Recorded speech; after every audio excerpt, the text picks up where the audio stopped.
aí, seja muito bem-vindo ao canal 7 de Teologia.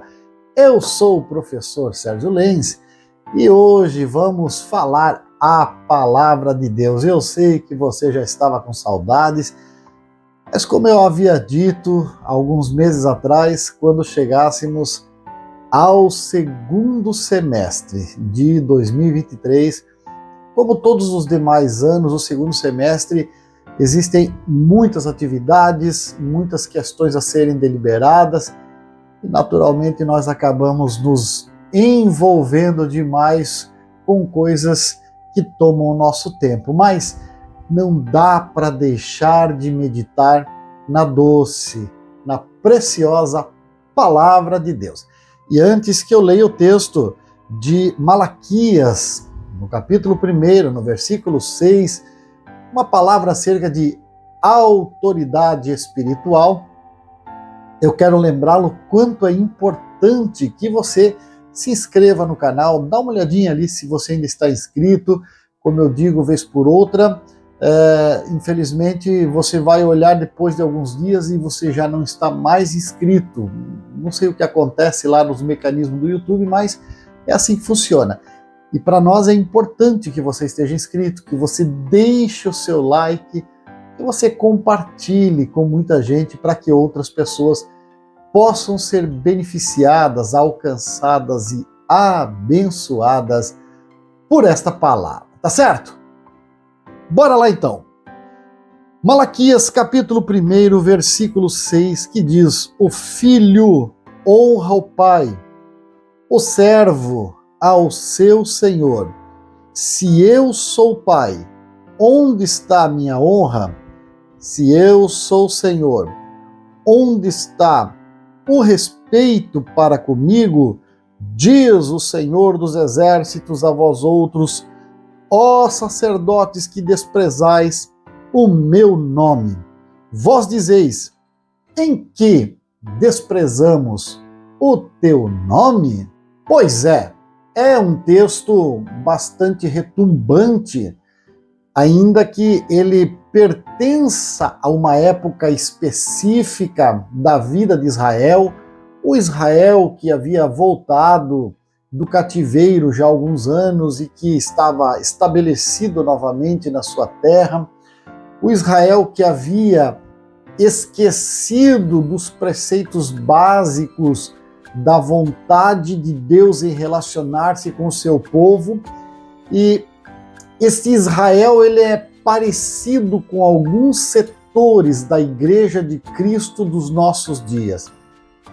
Vive o costume, vive a legalidade, vive o tradicionalismo, vive as novidades deste mundo, mas esquece-se do principal, que é a comunhão, a união, a junção do seu coração com o coração de Deus. Deus é um Deus pessoal, Ele quer o nosso contato, Ele quer a nossa amizade, Ele quer a nossa comunhão. E é tão interessante isso que Ele nos deixa a sua palavra. Mas a Bíblia foi escrita por homens, aí é que está o grande milagre. Mais de 1.500 anos sendo escrita, mais de 40 autores, 3 idiomas no mínimo, e culturas diferentes sendo abordadas, circunstâncias diferentes, leis diferentes, tempos diferentes, mas tudo converge para o mesmo ponto central. Cristo é o centro de toda a história bíblica.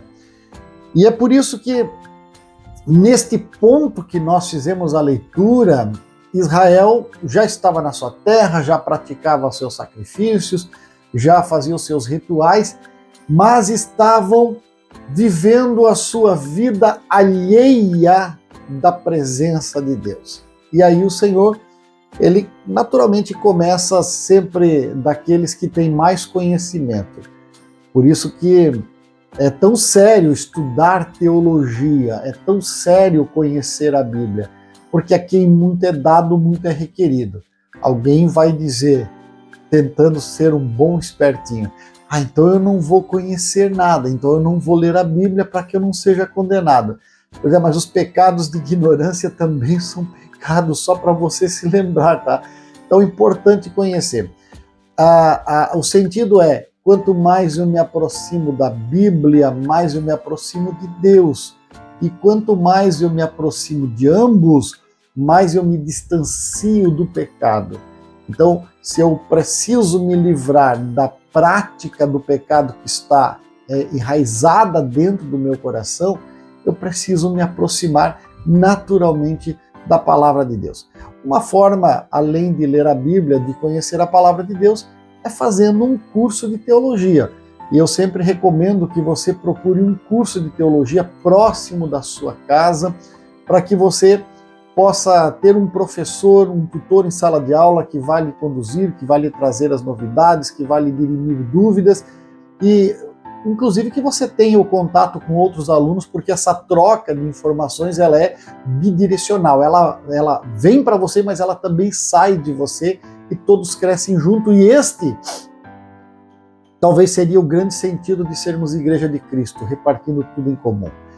Mas alguém vai dizer, professor, eu não tenho tempo ou não tenho perto da minha casa nenhum curso de teologia. O mais perto é a 50, 100, 200 quilômetros. Ou não tenho tempo porque trabalho em horários que me impossibilitam isso. Bom, aqui embaixo no link da descrição, no canal do YouTube onde você está assistindo, tem uma descrição deste vídeo, aliás, de todos os meus vídeos.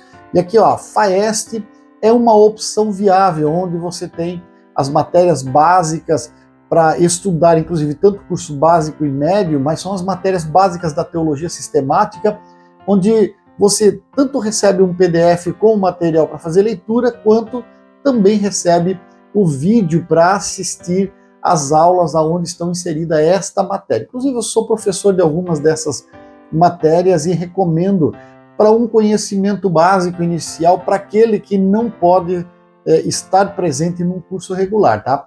É barato, mais barato que comer uma pizza, então vale muito a pena. Tá? Entra lá, entra no link da descrição, faz uma análise e veja se você não precisa crescer um pouquinho mais. Mas voltando lá, nesse conhecimento, chega um momento que o Senhor ele precisa fazer a pergunta talvez a mais básica da história da humanidade para os sacerdotes de Israel. Ele diz, se eu sou o pai, vocês me chamam de pai, onde é que está a minha honra? Onde é que vocês estão me honrando? Porque eu não estou vendo essa honra toda. Ora, se eu sou o Senhor, como vocês dizem, onde está o respeito para comigo? E, olhando para esse texto, eu percebo algumas observações importantes que precisam ser feitas para mim, para você, para quem está chegando na vida agora. E é interessante olhar, primeiro, que Deus ele perdoa pecados contra a sua santidade. Existem consequências? Claro, pecado sempre trará consequências, nunca se esqueça disso. Mesmo Deus perdoando, mesmo Deus apagando da história da sua vida esses pecados que são cometidos contra a santidade dele, inclusive pecados que são cometidos contra o seu próximo. Por isso algumas pessoas têm tanta dificuldade em relacionar perdão de pecados com nova vida, porque alguém diz, nossa, aquele matou, roubou, estuprou, fez tanta coisa ruim, e foi lá no presídio, aceitou a Jesus e agora saiu do presídio, está pregando por aí, ele tinha que morrer igual a sua vítima. Fato é que no ato do crime, no ato das coisas mais hediondas, a nossa humanidade pede olho por olho, inclusive a lei do talião, que a própria Bíblia em determinado momento observou e aceitou porque era o costume único da época vigente, é pedido pela nossa alma. Nós queremos isso, olho por olho, dente por dente. Mas aí Jesus vem e quebra as nossas pernas, quebra os nossos pensamentos, quebra tudo e diz, não, ouviste que foi dito, olho por olho, porém eu vos digo, perdoar bastante. Quanto, Senhor? 7 vezes? Não, 70 vezes 7. E há uma conotação dentro da mística judaica aí nesse número 490, que é o número de renovação, enfim, mas não é o foco aqui nesse estudo. A ideia é que Deus vai perdoar pecados, não tenha dúvida alguma. Consequências virão. Quando nós olhamos para Davi, que adulterou, que mandou matar o seu próprio amigo, Deus o perdoou. Houve um momento de lágrimas, aliás, a um ponto que ele diz: todo dia banho o meu leito com lágrimas, então ele chorou bastante quanto a isso. Deus o perdoou, inclusive lhe confirmou casa sobre Israel e a descendência como uma descendência abençoada, como viria a ser o próprio Cristo. Mas fato é que, apesar de Deus ter perdoado, ele não retirou a consequência. A consequência veio, e a casa de Davi foi uma casa desastrada, foi uma história desastrosa, tudo que veio depois, com exceção de Salomão, que veio sob promessa. Então, não há dúvida alguma, Deus vai perdoar pecados contra a sua santidade. Agora, pecados contra a sua autoridade não serão perdoados. Lúcifer não recebeu esse perdão, Coré, Datã, Abirão e On não receberam esse perdão, e outros tantos que se levantaram contra a autoridade. O próprio rei Herodes, que nem crente não era, mas se levanta contra a autoridade de Deus, morre, expira, comido pelos vermes. Então, há algumas histórias bíblicas, a própria história da humanidade posterior ao escrito da Bíblia traz algumas questões sobre isso. Agora, o fato é que essa rebelião contra a autoridade de Deus, ela é muito mais séria do que simplesmente alguém que se levanta contra uma autoridade qualquer. Nós temos, no nosso país, como em todos os países existem, maus políticos, por exemplo, maus juízes, e cada um de nós gostaríamos de fazer vingança de alguma maneira, ou de, enfim, de tratar com essas pessoas, como diz no tete a tete, olho a olho, né?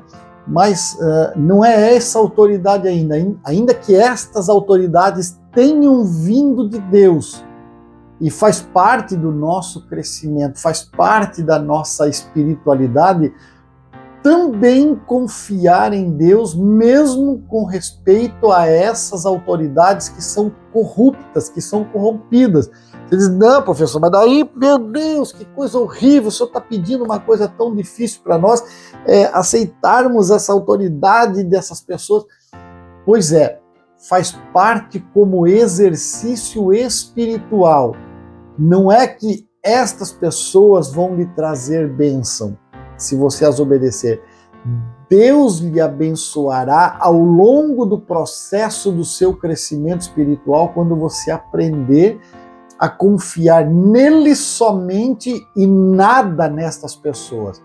E daí, não se levantando contra a autoridade de maus políticos, de maus juízes, de maus patrões, não se levantando contra a autoridade deles, vai lhe dar força espiritual para que você resista no dia mau, no dia da verdadeira tentação, em não se levantar contra a autoridade do próprio Deus. Porque é um exercício. Você se desagrada de um político, de um patrão, de um juiz, de uma autoridade de trânsito, de o pai, da mãe, do pastor, do padre. Daqui um pouco você está reclamando do próprio Deus, como eu já tenho visto muitos cristãos que chegaram no estágio de se levantar e reclamar contra Deus pelas coisas que acontecem no nosso mundo. Então entenda, é uma questão de exercício espiritual. Deus vai perdoar pecados contra a sua santidade. Deus jamais vai perdoar pecados contra a sua autoridade. Se Ele determinou, Ele fará. E é só dar uma olhada na história de Moisés e você vai observar quantas vezes o povo pecou contra Deus e Deus o perdoou. Quantas vezes eles pecaram contra a autoridade de Deus e esse perdão não veio. Veio uma consequência desastrosa que foi a própria morte. Mas vejam, se alguém quer exercer a autoridade espiritual, nós precisamos observar que não existe uma autoridade espiritual que não se submeta a outra autoridade espiritual. Ninguém vai jogar carreira solo, entendeu? Nós fazemos parte da igreja, do corpo místico de Cristo, e ele possui hierarquia, por mais que alguém não goste. É como dentro da família. Pai, mãe, filhos, todos, após a idade da inocência passar, todos são responsáveis pela sua manutenção, da sua salvação, ok? Mas dentro do olhar de Deus existe uma cadeia de autoridade espiritual. Por mais que as feministas de plantão vão dizer, não aceitamos o homem sobre a mulher, mas para pensar comigo aqui. Um homem bem-sucedido na vida, que tenha alcançado o nirvana financeiro, está bem. Se ele decidir amar uma mulher, ele vai gastar tudo que tem, vai investir tudo que tem, inclusive vai deixar esta mulher, mesmo que ela venha quebrada da sarjeta, ele vai abrigá-la no seu lar, vai colocá-la como herdeira de metade de tudo que ele tem. Enfim, ele vai torná-la sua carne, vai lhe colocar um manto de proteção. Agora, procure na história quantas mulheres bem-sucedidas financeiramente que fizeram o mesmo por homens quebrados na sarjeta. Porque é da humanidade, porque é da natureza que Deus colocou dentro de nós. O homem é protetor. A mulher protege o coração. Ela foi tirada da costela de Adão justamente porque as costelas fazem parte da caixa torácica que faz a proteção do coração. A mulher faz a proteção emocional do coração do homem.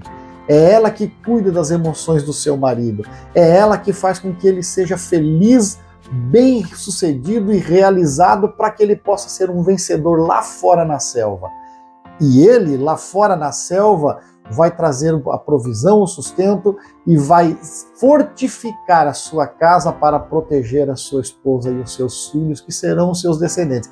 Então, estas questões são questões naturais, você pode discutir, brigar, não concordar, não aceitar, mas é como dizer, eu não aceito que a chuva caia da nuvem, eu quero que a chuva agora suba, né? De baixo para cima, saia da pedra e bata no céu. Você pode querer o quanto quiser, mas é assim que as coisas são e é assim que elas serão. Então, se alguém quer autoridade espiritual, precisa aprender a se submeter a uma autoridade espiritual. Eu sempre digo que líderes, principalmente dentro da igreja, o ambiente eclesial onde nós vivemos, se você quer ser um líder bem-sucedido, submeta-se ao seu líder. Mas eu não aceito tudo que o meu líder fala ou faz. Ora, quem é que aceita tudo que um líder fala ou faz? Eu seria um tolo, arrogante, insolente, dizendo para você aqui, não, eu aceito tudo. Claro que eu não aceito tudo, ninguém aceita tudo. Porque nós estamos debaixo da autoridade de homens e mulheres que são fracos, que são falíveis, que têm suas limitações, suas dificuldades. Mas é aonde o meu líder é falho, é aonde o meu líder é fraco, aonde o meu líder é falível, que entra a minha vida, a minha chamada, o meu trabalho, o meu dom para complementá-lo. E juntos nós nos fortalecemos para sermos verdadeiramente a igreja, o corpo de Cristo, a noiva de Jesus Cristo. Você precisa entender isso antes de querer exercer algum cargo de liderança, de autoridade, porque a autoridade espiritual se submete à autoridade espiritual. A grande verdade é que o erro de uma autoridade espiritual não me dará nunca direito de me levantar contra ela.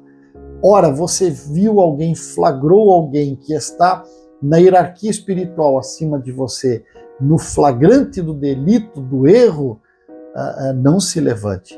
Porque quem colocou esta pessoa nesse degrau foi Deus. Ele coloca, ele tira, ele põe reis e remove reis. Quando nós entendemos isso, nós entendemos que eu estando um degrau abaixo, eu não posso tentar derrubar quem está um degrau acima.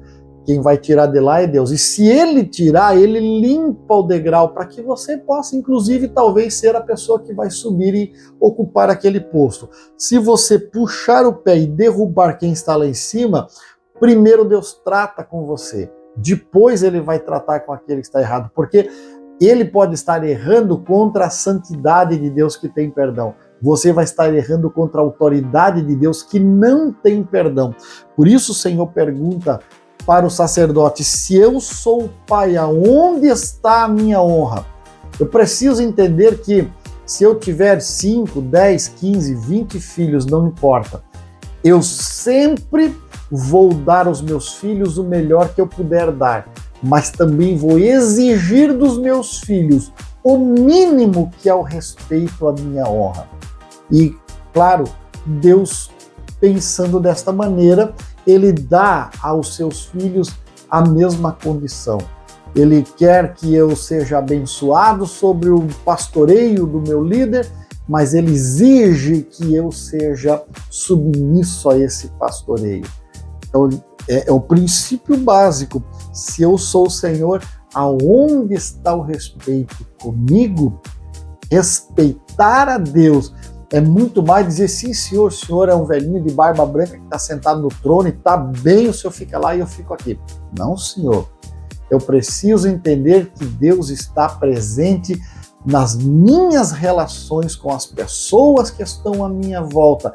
Ele está presente me ensinando, porque se eu aprender aqui na terra, eu poderei ter, quem sabe, uma oportunidade lá no céu. Agora, se eu não aprender aqui, aí vai ficar muito difícil para ser feliz, tá bom? Gente, eu vou terminando por aqui, mas eu gostaria de deixar aqui embaixo, eu tenho uma descrição, você está vendo aí, acerca de um endereço. Vou deixar também no link da descrição lá embaixo do YouTube, tá? Para que você possa só clicar e ser direcionado para nos abençoar, nos ajudar com uma vaquinha solidária. Vez por outra precisamos ajudar e socorrer os que precisam. Nós temos uma amiga, uma pessoa de Deus que está trabalhando, fazendo a obra, sua família está empenhada conosco aqui e precisa de uma cirurgia. Passou o prazo, o tempo da sua cirurgia. E você sabe como funciona o nosso sistema único de saúde. Cirurgias mais caras, eles enrolam para ver se a pessoa morre primeiro e dá menos despesa. Mas nós não queremos isso. Pessoa nova, pessoa decente, pessoa honesta, abençoada, querida por todos. E é a hora de vermos o quanto nós somos cristãos de verdade. Você é cristão de verdade? Ajude com alguma coisa.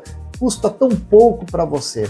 Quem sabe se você deixar de comer um x-salada esse final de semana, você consegue fazer uma pequena ajuda, é um grãozinho, mas é de grão em grão que nós enchemos o prato e o prato enche a barriga. Então nos abençoe, está lá o link, você vai dar uma olhadinha, pode inclusive acompanhar os valores que entram e é tudo feito dentro da legalidade. Eu assino embaixo, tem o selo de aprovação e garantia Sérgio Lenz, tá bom?